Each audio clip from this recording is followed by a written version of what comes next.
এলপিএলে দুর্দান্ত শরীফুল ইসলাম। ক্যান্ডি টাস্কার্সের হয়ে এলপিএল মাতাচ্ছেন শরীফুল ইসলাম। প্রথম ম্যাচের মতো দ্বিতীয় ম্যাচেও তুলে নিয়েছেন 2টি মূল্যবান উইকেট। শরীফুল ইসলাম যে একজন আন্তর্জাতিক মানের বোলার তার জাত চিনাচ্ছেন এবারের এলপিএলে। শুরুতে ব্যাট করতে নেমে শরীফুল ইসলামের দল নির্ধারিত 20 ওভারে 175 রান সংগ্রহ করেন। আর এই 175 রান করতে গিয়ে তাদের দলের ব্যাটারদের উইকেট পড়ে যায় 7টি। 176 রান তাড়া করতে যখন প্রতিপক্ষ ব্যাটাররা ব্যাট করতে নামে তখন শরীফুল ইসলাম দুর্দান্ত বল করে। যদি তার সতীর্থ বোলাররা তার মতো ভালো বল করতে পারত তাহলে হয়তো আজকের ম্যাচটিও জিতে যেত শরীফুল ইসলামের দল। শরীফুল ইসলামের দলের বোলাররা ভালো বল করতে না পারায় আজকের ম্যাচটিতে মাত্র 4 উইকেট খরচ করে নির্ধারিত লক্ষ্যে পৌঁছে যায়।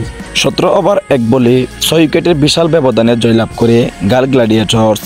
আর এই জয়ের মধ্য দিয়ে তারা পয়েন্ট টেবিলের 2য় স্থানে চলে যায়। সুপ্রিয় দর্শক, শরীফুল ইসলামের বোলিং দেখে আপনারা কে কে খুশি হয়েছেন তারা অবশ্যই কমেন্ট বক্সে কমেন্ট করে যাবেন।